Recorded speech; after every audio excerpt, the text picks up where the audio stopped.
నమస్కారం, my news కి స్వాగతం. నా పేరు శ్రీనివాస్. ఇక వివరాలకు వెళ్తే, ఒంగోలు తెలుగుదేశం పార్టీ విస్తృత స్థాయి సమావేశం ఒంగోలు తెలుగుదేశం పార్టీ కార్యాలయంలో ఘనంగా నిర్వహించారు. ఈ కార్యక్రమానికి ముఖ్య అతిథులుగా మాజీ శాసనసభ్యులు జనార్దన్, ఒంగోలు జనసేన నాయకులు రియాజ్ పాల్గొని మాట్లాడారు. ఈ సందర్భంగా జనార్దన్ మాట్లాడుతూ 17వ తేదీ బొప్పుడిలో చిలకలూరుపేటలో జరగనున్న భారీ బహిరంగ సభకు ఒంగోలు నుండి భారీగా జన సమీకరణ చేయాలని, చిలకలూరుపేట సభకు భారీగా జనం తరలి రావాలని పార్టీ నాయకులకు సూచించారు. ఈ కార్యక్రమంలో టీడీపీ నాయకులు, కార్యకర్తలు, మహిళా నాయకులు పాల్గొన్నారు.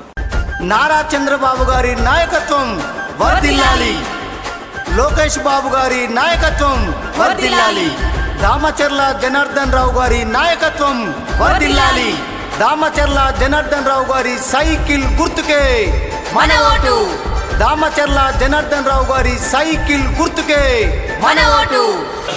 అలాంటి స్పందన మళ్ళీ తీసుకొస్తుంది. దీనందరూ కూడా ఇప్పుడే చూసాం, క్యూ కొడుతున్నారు అందరూ. అక్కడ ఎప్పుడు అన్నీ ఖాళీ అయిపోతుందని వాళ్ళకే భయం వేస్తుంది. ఇంకా రేపు ఎల్లుండికో మనకు కోడ్ కానీ వచ్చిందంటే షెడ్యూల్ రిలీజ్ అవుతానే ఇంకా అటువైపు ఎవరు ఉండరని చెప్పేసి కూడా అందరూ కూడా అనుకుంటున్నాం. వీటన్నిటికీ మన స్ట్రెంగ్త్, మన యొక్క బలం, మూడు పార్టీలు కలిస్తే ఎలా ఉంటుందో ఈ రాష్ట్రంలో ఉన్నటువంటి 5 కోట్ల ఆంధ్రులకు అందరికీ కూడా చెప్పడానికి ఒక మంచి వేదిక Telugu Desam party, Janasena party, BJP పార్టీల సంయుక్తంగా 17వ తారీఖున చిలకలూరుపేటలో ఏర్పాటు చేసుకోబోతున్నాం. ఆ సభకి దాదాపుగా మనం ఎక్స్పెక్ట్ చేస్తున్నది దాదాపు 15 లక్షల పైసలకు కార్యకర్తలు అక్కడికి 3 పార్టీలకు సంబంధించి వస్తారని చెప్పి ఒక అంచనా వేసుకొని దానికి తగ్గట్టుగా అన్ని ఏర్పాట్లు కూడా చిలకలూరుపేటలో 3 పార్టీలు సంయుక్తంగా ఏర్పాట్లు చేస్తున్నారు. ఈ 3 పార్టీల సమూహం, ఈ 3 పార్టీల నాయకులు, కార్యకర్తలు, శ్రేయోభిలాషులు అందరూ కూడా రేపు 30%, 40%, 50% ఆక్యుపెన్సీ తోటి సభలకు వెళ్ళడం జరిగింది. మన పార్టీ అలా కాదు. దామచర్ల జనార్దన్ గారు ట్రాన్స్పోర్ట్ ప్రొవైడ్ చేసి భోజనం పెడితే చాలు. భోజనం అంటే బిర్యానీ కూడా ఎవరు ఆశించరు. ఎన్ని వెహికల్స్ పెడితే అన్ని వెహికల్స్కి జనం వెళ్ళడానికి ఖచ్చితంగా సిద్ధంగా ఉంటారనేటువంటిది నాకున్నటువంటి విశ్వాసం. మన పక్కనే మహానాడు మీటింగ్ జరిగితే అందరూ ఇంటికి వెళ్ళి మహానాడు మీటింగ్కి ఆహ్వానిస్తే అందరూ చేరలేదా? విజయవంతం అయిందా లేదా? అదే తెలుగుదేశం పార్టీ విజయానికి తొలిపునాది. అలాగే నేను ఇటీవల కాలంలో దామచర్ల జనార్దన్ గారి భార్య నాగసత్యలత ప్రోగ్రామ్స్ చూస్తూ ఉన్నా. డివిజన్లో ఇంటికెళ్ళి నారీతో నాగసత్యలత ప్రోగ్రాం ఉంది అని ఆడవాళ్ళ ఇంటికి వెళ్ళి బొట్టు పెట్టి ఆడవాళ్ళని పిలిస్తే ప్రతి చోట ఆ డివిజన్కి వాళ్ళ ఆడపడుచు వచ్చినట్టుగా జనమందరూ వస్తూ ఉన్నారు. అంటే మనం పిలిచే పిలుపు వాళ్ళకి నచ్చే విధంగా చెప్తే చాలు. ఈ రోజున తెలుగుదేశం పార్టీ కార్యక్రమాలకి ఆ విధమైనటువంటి స్పందన కనిపిస్తూ ఉంది. రాబోయే అహంకారంగా బిహేవ్ చేస్తున్నారంటే దీన్ని ఏం చేయాలనేది కూడా మనందరూ కూడా ఆలోచించుకోవాలని చెప్పి కూడా మీ అందరూ కూడా తెలియజేస్తున్నా. అలాంటి పరిస్థితులు జరుగుతూ ఉన్నాయి. మన కళ్ళ ముందు ఎప్పుడూ లేని సంస్కృతి కూడా ఒంగోలులో తీసుకొచ్చారు. ఆ విధంగా తీసుకొస్తున్నా కూడా ఇప్పుడు 14 నాగరాజు కదా, నాగరాజు వచ్చి ఈరోజు అయినా కూడా ఆయన 500 మందితో నేను ప్రోగ్రాం పెడతాను, వాళ్ళ మంచి రోజు అని చెప్పి ఆయన వచ్చి పార్టీలో చేరారంటే వాళ్ళ మీద పరిస్థితులు ఎలా ఉన్నాయనేది కూడా మనం గుర్తుపెట్టుకోవాలి. కొంతమందికి ఏమో 5,000, 10,000 ఇచ్చేసి డబ్బులు ఇచ్చి కండవలు వేసి ఫోటోలు పెడుతున్నారు. అదేవిధంగా మనం ఎవరు కూడా రూపాయి ఇచ్చే పరిస్థితి కాదు. అభిమానం మీద ఉండే ఇబ్బందుల మీద ఇవన్నీ కూడా జరుగుతూ ఉన్నాయి. రేపు నోటిఫికేషన్ వచ్చిన తర్వాత చూడండి, ఎవరెవరు ఇంకా ఉన్నారో వాళ్ళందరూ కూడా బయటకు వస్తారు. అప్పుడు వీళ్ళు ఈ పోలీసు వాళ్ళు కానీ లేకపోతే ఈ డిపార్ట్మెంట్ వాళ్ళు కూడా ఎవరు చేసే పరిస్థితులు ఉండరని చెప్పి కూడా ఈ సందర్భంగా నేను తెలియజేస్తున్నాను. కాబట్టి ఈ వ్యవస్థ పోవాలి. ఈ వ్యవస్థ పోవాలంటే ఒక మార్పు రావాలి. రాష్ట్రంలో కూడా అనేక సంఘటనలు మనం కూడా చూసాం. ఆ పరిస్థితుల నుంచి బయటికి రావాలంటే అందరం కలిసికట్టుగా పనిచేయాలని ఈరోజు పవన్ కళ్యాణ్ కానీ అదేవిధంగా బీజేపీ కానీ ఇవన్నీ కూడా కలిసి ఈరోజు మన ఎన్నికలకి అందరం కూడా కలిసి వెళ్ళటం జరుగుతుందని చెప్పి కూడా మీ అందరూ కూడా తెలియజేస్తున్నా. అంటే ఈరోజు ఉండే పరిస్థితులను బట్టి ఏ విధంగా ఉందో అందరం కూడా కలవకపోతే ఇబ్బందులు వచ్చే పరిస్థితులు ఉన్నాయి. రేపు ఇప్పుడు 25% చూసాం ఆ సైకోని. రేపు పొరపాట్లు ఏదైనా జరిగిందంటే 75% ఏ విధంగా ఉంటుందో కూడా మీరు అర్థం చేసుకోండి. ఇక్కడ చిన్న సైకో కూడా ఉన్నాడు, ఇందాక మనల్ని చెప్పినట్టు మన రియాజ్ చెప్పాడు. అతను ఇంకా అతనికంటే టూ మచ్ అయిపోయాడు. ఇతను ఎవరెవరు ఏంది పొద్దున్న లేసి ఇంక ఇదే పని, మా ఇంటికి ఎవరు వచ్చారు, మా ఇంటి సీరియస్గా దాన్ని రోజుకు ఒక 50 ఇళ్ళు డోర్ టు డోర్ తిరిగేటప్పుడు దాన్ని కూడా మనం కంప్లీట్ చేసుకునేటట్టుగా సూపర్ 6 కూడా మనం కార్యక్రమం క్లియర్ చేయాలని చెప్పి కూడా మీకు ఈ సందర్భంగా నేను తెలియజేస్తా ఉన్నా. ఇప్పటి వరకు చేసిన దాంట్లో కూడా టాప్ 5 బూత్స్ 7వ డివిజన్లో లక్ష్మీనారాయణ 100% చేశాడు. 31వ డివిజన్లో 173వ బూత్లో మణికంఠ 100% చేశాడు. 29వ డివిజన్లో 148వ బూత్ వరలక్ష్మి 100% చేసింది, పెద్దిశెట్టి వరలక్ష్మి. అదేవిధంగా 2వ డివిజన్లో 218 షేక్ నజీర్ 100% చేశాడు. గట్టి కొట్టాలి, కొట్టడానికి కూడా మీరు పని చేయకుండా కొట్టకుండా. అదేవిధంగా 37వ డివిజన్లో కూడా 82వ బూత్లో ఉషారాణి 99.81% చేశారు. అదేవిధంగా టాప్ 5 డివిజన్స్లో వచ్చే లోపల 27 చంద్ర 100% చేశాడు. 7వది చెన్నై రాంబాబు 97.75% చేశారు. 48వ డివిజన్లో సుబ్బారావు 48.09% చేశారు. అదేవిధంగా 8వ డివిజను మేరబ్రేన్ తిరుపతిరావు 43.01% చేశారు. 28వ డివిజను శివశంకర్ గారు 40.88% వాళ్ళ డివిజన్లో చేశారు. అదేవిధంగా టాప్ 5 క్లస్టర్స్ కూడా కొట్టారి నాగేశ్వరరావు 44.74% చేశాడు. జిఎస్ఆర్ 23.01% చేశాడు. వెంకటరెడ్డి 21.01 చేశారు. కమ్యూనికేషన్ 20.82 చేశాడు. కపిల్ భాష 15.92%. వీళ్ళు టాప్ 5లో కస్టర్స్ కూడా ఉన్నారు. ఎందుకంటే డివిజన్ ప్రెసిడెంట్లు కూడా ఒక రెస్పాన్సిబిలిటీ, మనం ఏం చేస్తున్నారో మన బూత్ వాళ్ళు ఏం చేస్తున్నారో ఇవన్నీ కూడా చూసుకోవాలి, అవసరాలు ఉన్నాయి. ఈ టాప్ ఎవరైతే చేశారో వాళ్ళందరికీ మనస్ఫూర్తిగా అభినందనలు తెలియజేస్తున్నా. ఏదైనా ఒక పని చెప్పేటప్పుడు దానికి సీరియస్గా ఉండదు కూడా మీకు చెప్తున్నాను, మన మీడియా ద్వారా ప్రజలకు కూడా చెప్తున్నా. వాళ్ళు తీసేది కాదు, ఎవరికి ఇచ్చారో ఈ డూప్లికేట్ వాళ్ళ తొత్తులకి కార్పొరేటర్కి ఇచ్చారో మొత్తం క్యాన్సిల్ చేస్తాం. రేపు ప్రభుత్వం వస్తే ఇవే జరుగుతుంది. లబ్ధిదారులు ఎవరున్నారో పేదవారు ఎవరున్నారో వాళ్ళకి ఇస్తాం. వాళ్ళు ఇచ్చే వరకు అయిపోయింది, డబ్బులు ఇచ్చే వరకు అయిపోయింది. వాళ్ళకి చేతిలో డబ్బులు ఇవ్వట్లా, జగన్ రెడ్డి డబ్బులు కాదు అవి, ప్రజల డబ్బులు. ప్రజల డబ్బులతోటి రేపు ఏం చేయాలో అవి కూడా నిర్ణయాలు తీసుకుంటాం. రేపు ఫ్లెక్సీ పెట్టారని చెప్పేసి ఆయన పట్టా తీసేస్తారంట. అంటే వీళ్ళ జోబులో ఉండి వాళ్ళు ఏమైనా సొంత డబ్బులు ఇచ్చారా? ఇవన్నీ కూడా మనం కూడా ఆలోచించుకోవాలి. మనం ఏదంటే ఎప్పుడు రాజకీయాలు ఇట్లా చేయలేం. మనం ఎంతసేపు అభివృద్ధి కార్యక్రమాలు చేసుకోబట్టే వీరందరూ కూడా ఈ విధంగా చేస్తూ ఉంటారు. రేపు అనేది వస్తుంది, దాని తగ్గట్టుగా ఎవరికైతే మనం లబ్ధిదారులు ఉన్నారో వాళ్ళకందరూ కూడా ఖచ్చితంగా చేస్తామని చెప్తున్నాం. ఇప్పుడు ఇచ్చినా కూడా దొంగ పట్టాలు ఎవరికి ఇచ్చారో వాళ్ళందరూ కూడా క్యాన్సిల్ అవుతాయి. వాళ్ళు రేపు అనేది మేము ప్రూవ్ చేస్తాం. రేపు కూడా తొందరలోనే వాళ్ళకి ఇచ్చినవి కూడా ఆయన అంటున్నాడు కదా, ఒక్కటన్నా చూపిస్తే నేను ఆశిస్తానంటాడు. కాసేపు ఒకటన్నా ప్రూవ్ చేస్తే ఒంగోలు కోపోలు గ్రామంలోని శ్రీ కళ్యాణ వెంకటేశ్వర స్వామి దేవస్థానం శ్రీవారి ప్రథమ వార్షిక బ్రహ్మోత్సవం సందర్భంగా గురువారం మధ్యాహ్నం కమిటీ సభ్యులు జంబు రత్తయ్య ఆధ్వర్యంలో గురువారం మధ్యాహ్నం వేలాది మందికి అన్నప్రసాద వితరణ కార్యక్రమం నిర్వహించారు. ఈ సందర్భంగా భక్తులు అధిక సంఖ్యలో పాల్గొని స్వామివారిని దర్శించుకొని తీర్థ ప్రసాదాలు స్వీకరించారు. ఈ సందర్భంగా దేవస్థానం సుందరంగా అలంకరించారు.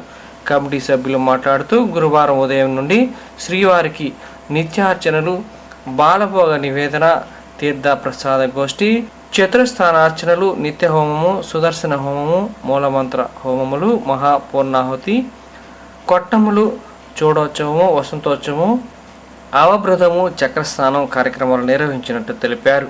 ఈ కార్యక్రమంలో దేవస్థాన కమిటీ సభ్యులు జమ్ము రత్తయ్య, నలగర్ల ప్రసాద్, పాటిపండ్ల శ్రీనివాసరావు, వీరగంధం రవి, పోనంకి చిరంజీవి, తాడిపత్తి జయరాం రెడ్డి, ప్రధాన యాజ్ఞికులు శ్రీ ధనకుదరం శ్రీనివాసాచార్యులు మరియు కమిటీ సభ్యులు, కాలనీవాసులు, భక్తులు పాల్గొన్నారు.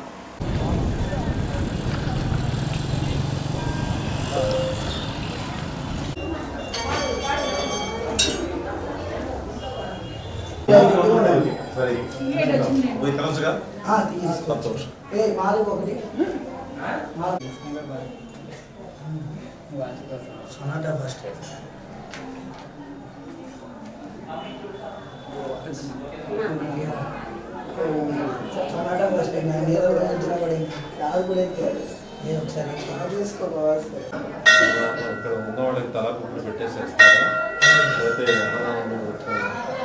ఉన్నవాళ్ళకి పెట్టేసి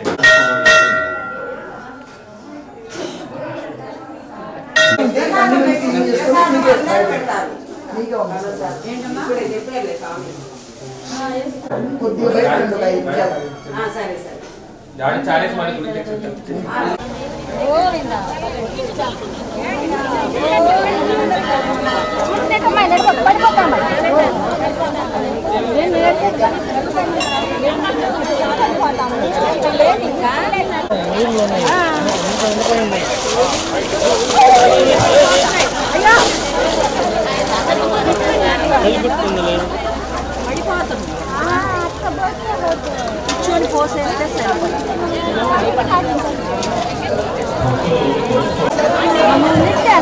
పడిపోతానమ్మా పడిపోతే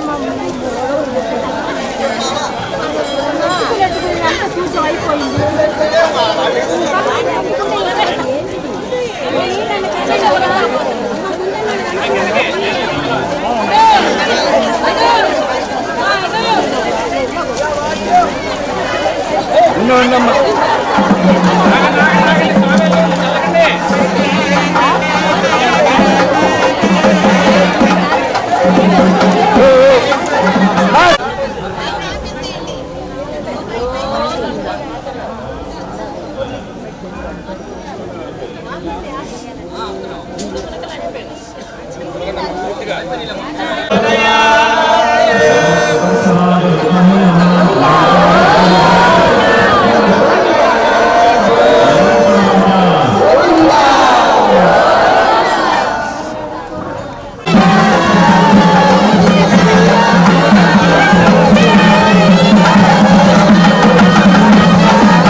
తర్వాత అన్నదాన ప్రసాదం జరుగుతున్నది.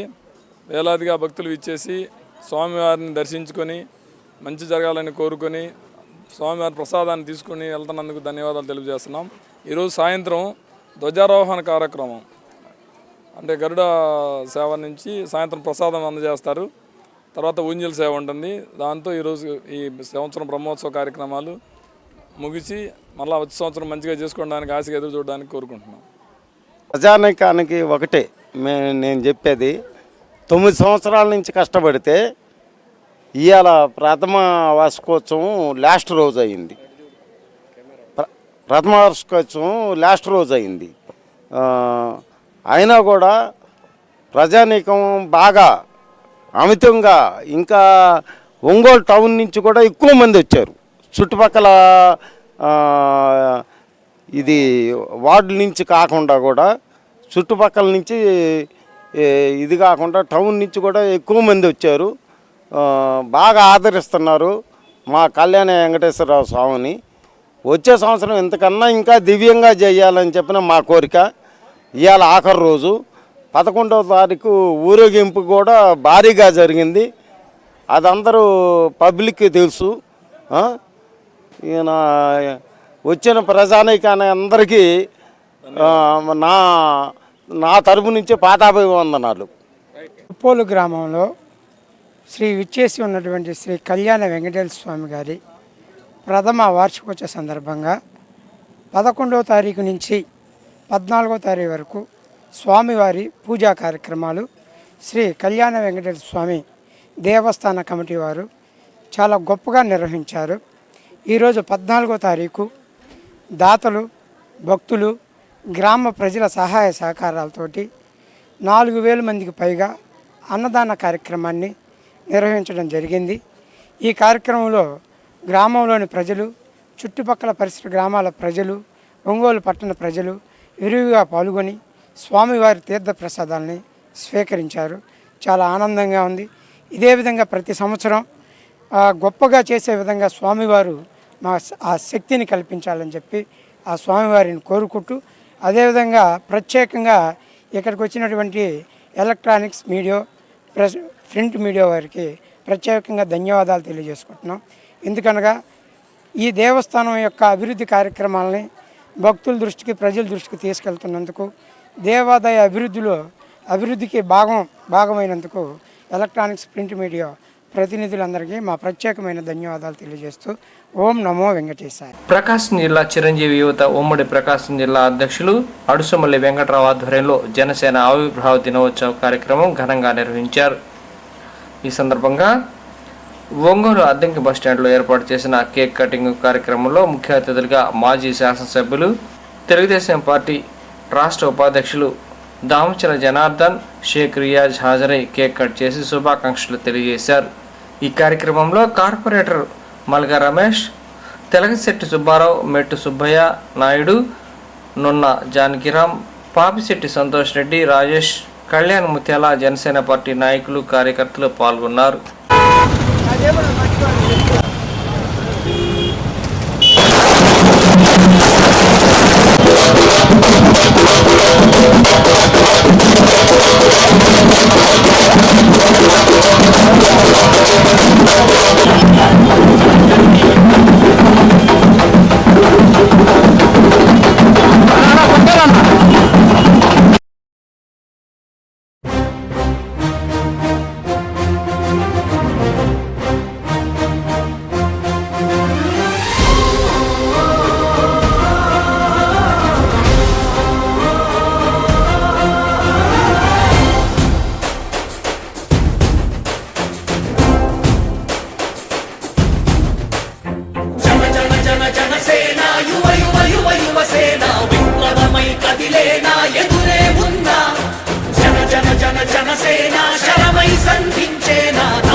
జనహితమే తన మతమై సమన్యాయం అభిమతమై సామాన్యుడి గుండెల్లో ఉదయించెను ప్రశ్నలో అభిమానం తన కులమై ఆవేశం తన గళమై అవినీతికి చితిపేర్చగా అణువణువు మండెరా.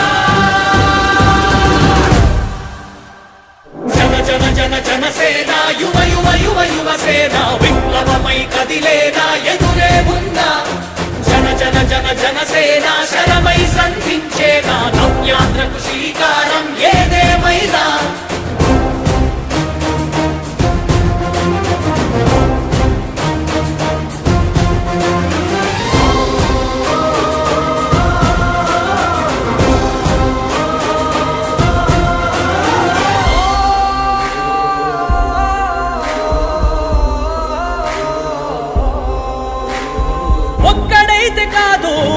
కోట్ల ప్రజల గొంతుక వీడు ఒక్కడైన చాలు మోకరిల్లు సామ్రాజ్యాలు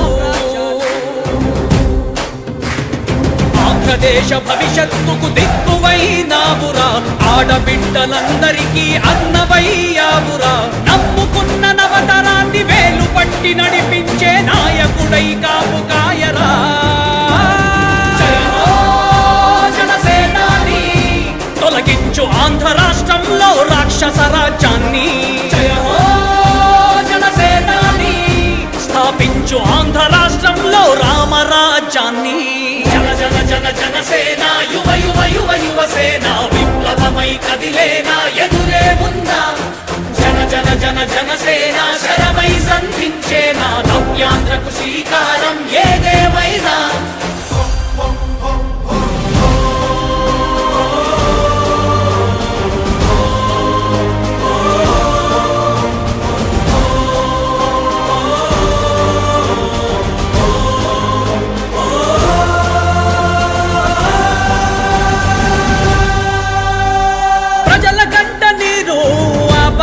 రాజే ఇతడు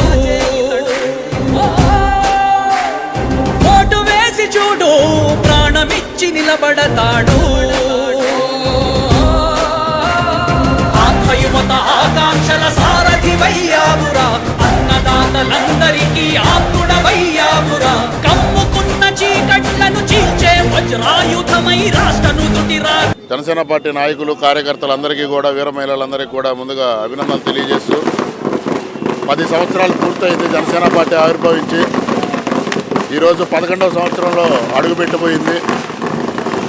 ఏదైతే పవన్ కళ్యాణ్ గారి ఆశయాలు ఆయన నాయకత్వంలో ఇప్పటి వరకు నడిచినటువంటి ప్రతి ఒక్క కార్యకర్తలు నాయకులకు కూడా అభినందనలు తెలియజేస్తూ రాబోయే రోజుల్లో జనసేన పార్టీ ఇంకా అభివృద్ధి చెందాలని చెప్పి పవన్ కళ్యాణ్ గారి నాయకత్వంలో ఈ రాష్ట్రం బాగుండాలని చెప్పి మనస్ఫూర్తిగా కోరుకుంటూ అలాగే 2024 ఎన్నికల్లో 175 నియోజకవర్గాలు అసెంబ్లీ నియోజకవర్గాలు అలాగే 25 పార్లమెంట్ నియోజకవర్గాల్లో కూడా కూటమి అభ్యర్థుల విజయానికి కృషి చేస్తున్నాము. ఎక్కడ ఏ పార్టీ నిలబడిందనేది కాదు, ఏ పార్టీ అభ్యర్థి నిలబడ్డా అందరం కూడా జనసేన పార్టీ అభ్యర్థిగానే భావించి అక్కడ నిలబడ్డటువంటి కూటమి అభ్యర్థిని గెలిపించేటటువంటి బాధ్యత జన సైనికులుగా మన మీద ఉంది.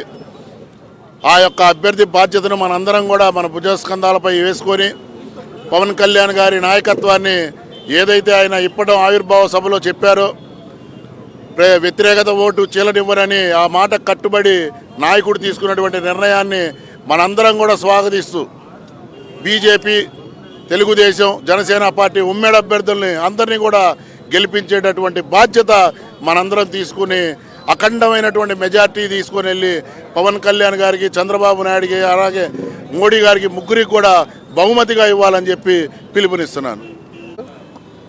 ఈరోజు జనసేన పార్టీ ఆవిర్భావ దినోత్సవం సందర్భంగా 11వ సంవత్సరంలోకి అడుగుపెట్టిన సందర్భంగా ఈరోజు పవన్ కళ్యాణ్ గారికి అదేవిధంగా మన రియాజ్ గారికి అదేవిధంగా జనసేన పార్టీ నాయకులకి అభిమానులకి అందరికి కూడా ప్రత్యేకించి తెలుగుదేశం పార్టీ తరఫున శుభాకాంక్షలు తెలియజేస్తున్నాం. ఆయన ఏదైతే మంచి ఉద్దేశంతో ఈరోజు ఈ పార్టీని స్థాపించాడో అది ఇంకా ఎక్కువ ప్రజల్లోకి వెళ్ళి మంచిగా ఉండాలని ఆయన తీసుకునే నిర్ణయాలు కూడా ప్రజలకు ఉపయోగపడే కార్యక్రమాలుగా ఉండాలని అదేవిధంగా ఈ పార్టీ కూడా రాబోయే రోజుల్లో ఇంకా బలోపేతం కావాలని చెప్పి మనస్ఫూర్తిగా కోరుకుంటూ ఈరోజు ఉండే పరిస్థితులు కూడా ఒక రాక్షసుడి పాలనలో ఈరోజు రాష్ట్రం నాశనం అయిపోయింది. కాబట్టే ఈరోజు పవన్ కళ్యాణ్ గారు కానీ చంద్రబాబు నాయుడు గారు కానీ అదేవిధంగా బీజేపీ 3 పార్టీలు కలిసి ఈరోజు మన ఆంధ్రాలో రాబోయే ఎన్నికల్లో కలిసి పోటీ చేస్తూ ఉన్నారు.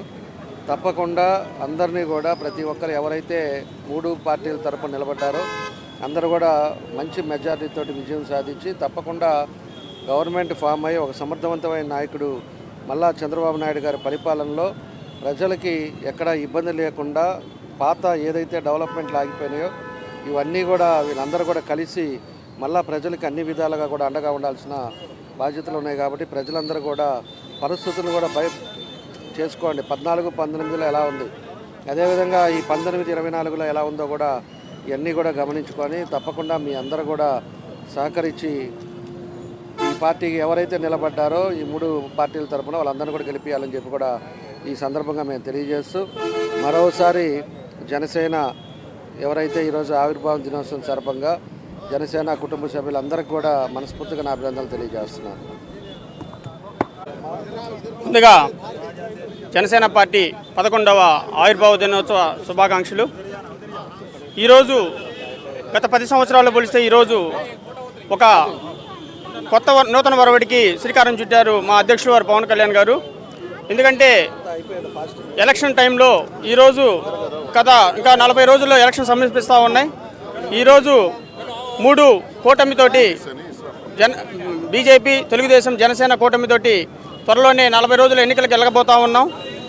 ఈ యొక్క సందర్భాన్ని పురస్కరించుకొని ప్రతి ఒక్కరు కూడా జనసేన నాయకులు కానీ, కార్యకర్తలు కానీ, అలాగే తెలుగుదేశం, బీజేపీ అందరు నాయకులు కూడా సమిష్టి కృషితోటి ఈ యొక్క ఉమ్మడి అభ్యర్థులందరినీ కూడా గెలిపించాలని చెప్పి, అలాగే మా వంతు కృషిగా జిల్లాలో కూడా అన్ని చోట్ల కూడా మాకున్న పరిచయాలతో అందరికి కూడా ఈ యొక్క గెలుపుకి ముందుండి. ఒంగోలు 48వ డివిజన్ సత్యనారాయణపురం నందు నారీ కోసం నాగసత్యలతమ్మ కార్యక్రమాన్ని నిర్వహించారు. ఈ సందర్భంగా కాలనీ వాసులు తమ తమ సమస్యలను మాజీ శాసనసభ్యులు దామచల జనార్దన్ రావు, నాగసత్యలతమ్మకు తెలియజేశారు. ఈ కార్యక్రమానికి తెలుగుదేశం పార్టీ రాష్ట్ర ఉపాధ్యక్షులు మాజీ శాసనసభ్యులు దామచల జనార్దన్, వారి సతీమణి నాగసత్యలత ముఖ్య అతిథులుగా హాజరై మాట్లాడుతూ, తెలుగుదేశం పార్టీ అధికారంలో ఉన్నప్పుడే నగరం అభివృద్ధి చెందిందని, ఒంగోలు నగరంలో మౌలిక సదుపాయాలు, రోడ్లు తెలుగుదేశం ప్రభుత్వంలోనే వేశామని అన్నారు. మళ్ళా నగరం అభివృద్ధి చెందాలంటే అధికారంలోకి రావాలని అన్నారు. 2024 ఎన్నికల్లో తెలుగుదేశం పార్టీని అత్యధిక మెజార్టీతో గెలిపించాలని కోరారు.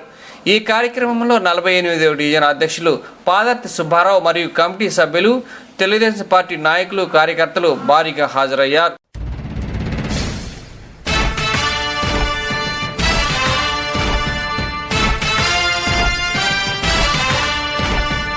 కదలి రండి తెలుగుదేశ కార్యకర్తలారా, త్యాగాలకు వెనుదీయని దేశభక్తులారా. కదలి రండి తెలుగుదేశ కార్యకర్తలారా, త్యాగాలకు వెనుదీయని దేశభక్తులారా. నందమూరి ఆశయ రథ సారథ్యం మీరే, చంద్రబాబు స్వర్ణాంధ్రకు నిర్మాతలు మీరే.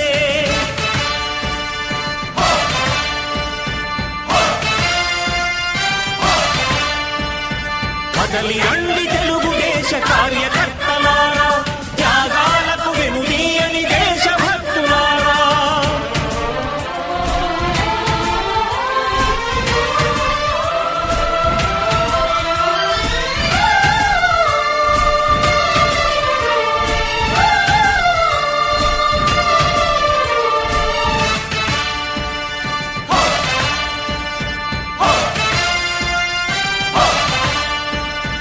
పార్టీకే అంకితమై పనిచేసే మీరు దేశంలో నిలిపారు మన పార్టీ పేరు. మారుమూల గ్రామమైన మహానగరమైన బాధ్యతతో క్రమశిక్షణతో మెలిగారు. ఆశయాలు పండించే జీవనదులు మీ సేవలు మీరే మన. ఈరోజు సారీ అందరికీ. ఇంకా అదే ఇప్పుడమ్మా ఒకటి మిమ్మల్ని అందరినీ ఫస్ట్ అడుగుదాం అనుకుంటూ ఉన్నాం.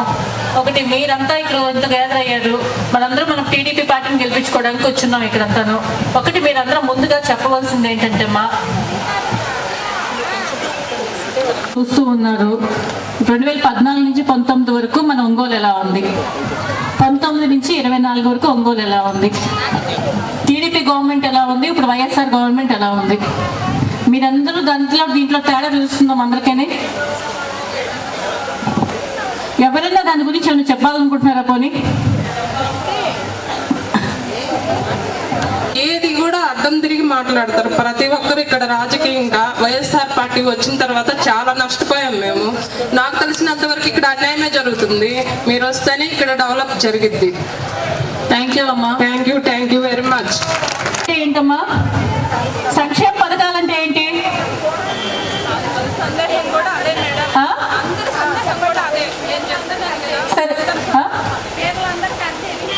కొంచెం దగ్గర పెట్టమ్మా పావని.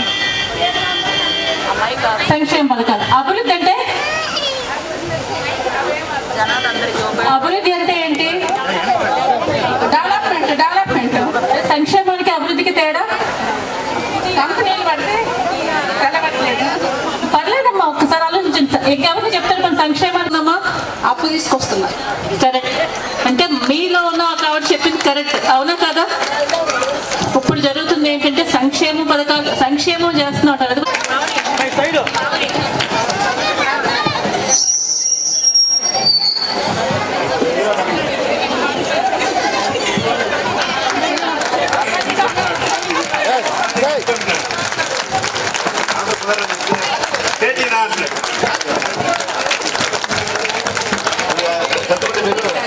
దగ్గర నుంచి ప్రతి డెవలప్ ఆగిపోయింది. ఇక్కడ మాత్రం దిబ్బల రోడ్డుకి అంతా అన్యాయమే జరుగుతుంది.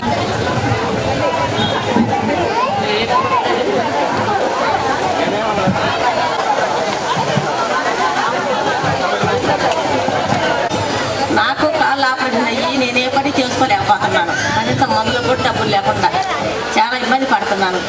నా పిక్చర్ తీసేశారు, చాలా ఇబ్బంది పడుతున్నారు. ఇల్లు లేకుండా ఎక్కడ ఉంటామండి చెప్పండి? ఇల్లుంటే అన్నం పెట్టిద్దా? అవును, అది కరెక్టే కదమ్మా. చాలా మంది సమస్య అదే కదా. ఇల్లుంటే అన్నం పెట్టిద్దా? ఇల్లుంటే పక్కన ఏమైనా జరిగిద్దా? ఇల్లుందని పింఛన్ తీసేస్తే మేము ఎలా బతకాలి? ముసవాళ్ళ పింఛన్లు తీసేసి ఏం చేయాలి? మీరు ఆలోచించి చేయండి ఏదో ఒకటి. మేడం పక్కన పెట్టేవాళ్ళు. నేను చాలా హర్ట్ అయ్యాను కూడా, ఫీల్ అయ్యాను. అంత మేము తప్పు ఏం చేస్తామని వైసీపీ వాళ్ళని నేను ఇప్పుడైనా అడుగుతున్నాను. మేము టీడీపీలో ఉండటం నేరమా ఏమన్నా? ఇది ఒక్కటి నేను మాట్లాడాలని మాట్లాడుతున్నాను. థ్యాంక్ యూ వెరీ మచ్ నాకు మైక్ ఇచ్చినందుకు. ఈమెకి మాత్రం న్యాయం చేయండి అన్నయ్య. మీరు గెలిస్తే మాత్రం ఖచ్చితంగా నేనైనా వచ్చి మిమ్మల్ని అడుగుతాను. కృషి ఖచ్చితంగా చేస్తాము. ఎందుకంటే ఇక్కడ పథకాలు మాత్రమే జరుగుతున్నాయి కానీ అభివృద్ధి అనేది లేదు. సో ఇక్కడ ఏంటంటే కొంత చదువుకున్న డబ్బు కావాలన్నా, ఉద్యోగాలు రావాలన్నా కానీ ముందు డెవలప్మెంట్ అనేది ఉండాలి. పథకాలు అయితే ప్రతి ఒక్కరికి అందుతున్నాయి కానీ డెవలప్మెంట్ అనేది లేదు. డెవలప్మెంట్ లేనప్పుడు నిరుద్యోగులు అనేవాళ్ళు అక్కడ ఆగిపోతున్నారు. సో ఈసారి మీ ప్రభుత్వం వచ్చిందంటే, మన ప్రభుత్వం వచ్చిందంటే ఖచ్చితంగా సంక్షేమం పథకాలతో పాటు సంక్షేమం దాని అభివృద్ధి రెండు జరిగితే మాత్రం రాష్ట్రం సభ్యుతంగా పుష్కలంగా ఉంటుందని మేము ఆశిస్తున్నాము. తప్పకుండా మీరు ఈ పార్టీలోంచి విజయవంతంగా గెలవాలని మనస్ఫూర్తిగా కోరుకుంటున్నాము. తెలుగుదేశం పార్టీ నాయకులకు, జనసేన పార్టీ నాయకులకు ముందుగా నా అభినందనలు తెలియజేస్తున్నా. ఇంత మంచి కార్యక్రమాన్ని ఏర్పాటు చేసినందుకు చాలా సంతోషంగా ఉంది. అయితే ఇవాళ మన నాయకుడు దామచర్ల జనార్దన్ గారు 14 నుంచి 19 వరకు అభివృద్ధి సంక్షేమం అనే దాన్ని జోడు గుర్రాల మీద నడిపించినటువంటి వ్యక్తి దామచర్ల జనార్దన్ గారు. అభివృద్ధి అంటే ఏందో ఆనాడు తెలిసింది, సంక్షేమం అన్నది కూడా ఆనాడే తెలిసింది. ఇవాళ అభివృద్ధి అన్నం పెట్టినోడికి నీళ్ళు అయిపోతే ఎట్లా ఉంటుందో ఆ రకంగా ఉంది ఇప్పుడు ఈ ప్రస్తుతం ఉన్న గవర్నమెంట్.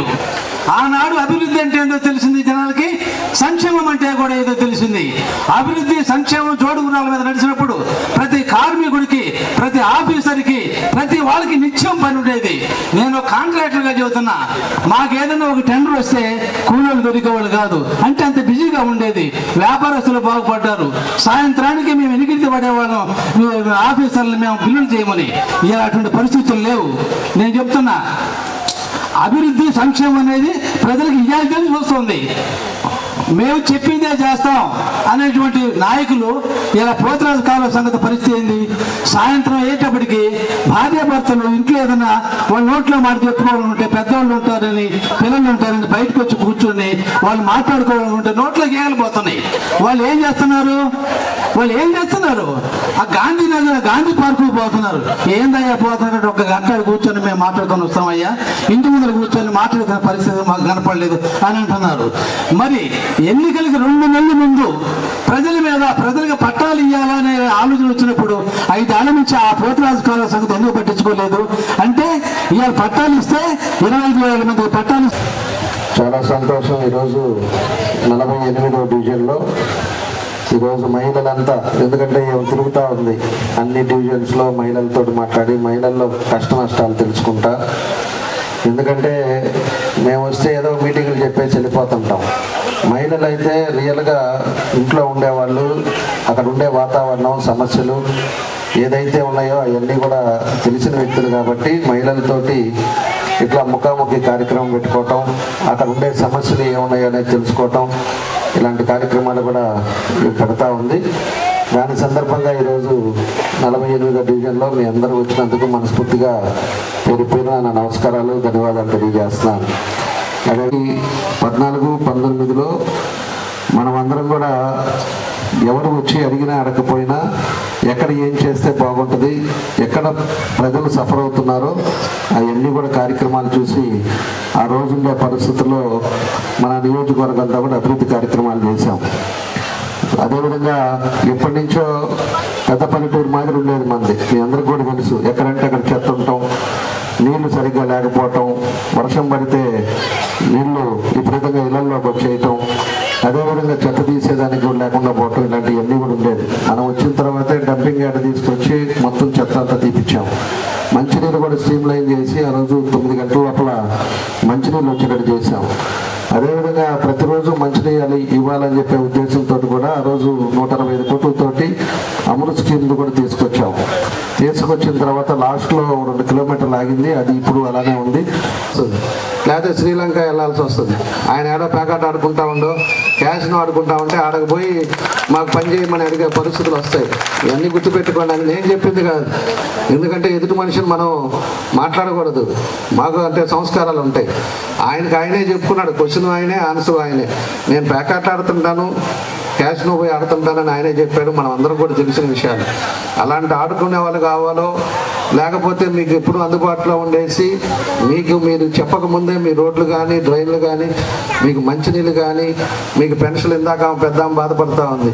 ఇలాంటివి మేము రోజు తిరుగుతున్నప్పుడు చాలామంది ఒక దగ్గర అయితే భార్య భర్త ఇద్దరికి వికలాంగులు, ఇద్దరికి పెన్షన్లు తీశారు. ఏంటి అంటే కరెంటు బిల్లు 300 మీటర్లు దాటిందంట. ఒక ఇంట్లో ఏమో మోటార్ సైకిల్ ఉందంట, ఒక ఇంట్లో ఏమో బాడీ కారు పెట్టుకున్నాయంట. ఈ కారణాలు చెప్పేసి పెన్షన్లు తీసి ఆ జగన్ రెడ్డి ఏమో 45 సంవత్సరాలకే అందరికీ పెన్షన్లు ఇస్తానని చెప్పేమో మాయ మాటలు చెప్పేటప్పుడు, ఇప్పటికి వచ్చిన తర్వాత ఏమో సగం మందికి పెన్షన్లు తీసేశాడు, రేషన్లు తీశాడు. వాళ్ళ ముసలి వాళ్ళు 3,000 రూపాయలు వాళ్ళ మందులకు ఉపయోగపడుతుందని ఆ రోజు తెలుగుదేశం పార్టీ పెన్షన్ అనేది తీసుకొచ్చింది కూడా అప్పుడు ఎన్టీ రామారావు గారు తీసుకొచ్చారు. కాబట్టి మనము ప్రతి ఒక్కరికి మా దగ్గర నేను ఉండేటప్పుడు అదనంగా మళ్ళీ 3,000 తీసుకొచ్చి అడిగిన వాళ్ళందరికీ ఇచ్చాం పెన్షన్లు. అడిగిన వాళ్ళందరికీ ఇల్లు సైట్ ఉండి కట్టుకోవాలంటే ఇల్లు అడిగిన వాళ్ళందరికీ 2.5 లక్షలు డబ్బులు ఇచ్చాం. ఎంతోమంది కట్టుకున్నారు. ఈరోజు పెన్షన్లు కూడా ఆ పని చేసి ఈరోజు రాష్ట్రంలో చాలామంది ముసలి వాళ్ళు ఇబ్బందులు పడుతున్నారు. కొంతమంది ఇంట్లో పిల్లలు చూడకపోవచ్చు, కోడలు చూడకపోవచ్చు, అయినా కూడా 3,000 వస్తే ఆ మందులకు దేనికైనా ఖర్చులకు పనికి వస్తాయని చెప్పి పెద్దవాళ్ళు ఉండే పరిస్థితుల్లో ఈరోజు వాళ్ళకు కూడా కరెంటు బిల్లు ఇంకో బిల్లు అని చెప్పి వాళ్ళని కూడా ఇబ్బందులు పెట్టే పరిస్థితి వస్తుంది. ఆ పెద్ద కూడా నేను చెప్తున్నాను, తప్పకుండా రేపు ప్రభుత్వం వచ్చిన తర్వాత ఆమెకు పెన్షన్, అదేవిధంగా ఎవరు ఇట్లాంటి వాళ్ళు ఉన్నారో వాళ్ళందరూ కూడా 100% మళ్ళీ పెన్షన్లు అనేది మన ప్రభుత్వం వచ్చిన తర్వాత చేస్తాం. ఆ రోజు కరెంటు బిల్లులు ఇవన్నీ కూడా మేము చూడమని చెప్పి కూడా మీకు ఈ సందర్భంగా మేము తెలియజేస్తా ఉన్నాం. కాబట్టి మీకేనమ్మా చెబుతుంది ఆ పెద్దామకి, తప్పకుండా ఇలాంటి వాళ్ళు చాలామంది ఉన్నారు, ఖచ్చితంగా చేస్తామని చెప్పి కూడా మీకు మాటిస్తూ ఉన్నా. అదేవిధంగా సర్వే చేయించి ఎవరికైతే బాడిగలలో ఉన్నారో వాళ్ళకు కూడా తప్పకుండా మన ప్రభుత్వంలో వాళ్ళకి 2 సెంట్లు భూమి చేస్తాం, ఇల్లు కట్టించే బాధ్యతలు కూడా తీసుకుంటామని చెప్పి కూడా ఈ సందర్భంగా మేము తెలియజేస్తా ఉన్నాం. కాబట్టి మీరు కూడా అందరూ కూడా సహకరించండి. మళ్ళీ ఒంగోలు అనేది ఇంకా ఏదైతే మిగిలినాయో అవన్నీ కూడా పూర్తి చేసి 5 సంవత్సరాలు ఉంటే ఏది అడిగేటానికి కూడా ఏమి లేకుండా చేసి ఉండేవాళ్ళం. కానీ ఏం చేస్తాం, ఒక్క అవకాశం అని చెప్పి ఒక సైకోని ముఖ్యమంత్రి చేశాడు. 12 లక్షల కోట్లు ఈరోజు అప్పు తీసుకొచ్చి రాష్ట్రంలో ఏం చేశాడో కూడా తెలియదు. ఎక్కడ ఒక పని చేయలే, ఒక రోడ్లు వేయలేదు, ఒక బ్రిడ్జిలు కట్టలేదు, ఒక ఇరిగేషన్ ప్రాజెక్టులు చేయలేదు, ఎక్కడా చేయలే. మన వెలుగొండ అయితే దాన్ని కూడా పూర్తి అవ్వకుండానే మొన్న వచ్చేసి అది కూడా పూర్తి రాళ్ళు వేసుకోవడానికి రాయి వేసుకొని ఓపెన్ చేసుకొని పోయాడు. ఇలాంటివన్నీ కూడా మీరు కూడా గమనించుకొని మీరు ఒక మంచి నిర్ణయం తీసుకోవాలని చెప్పి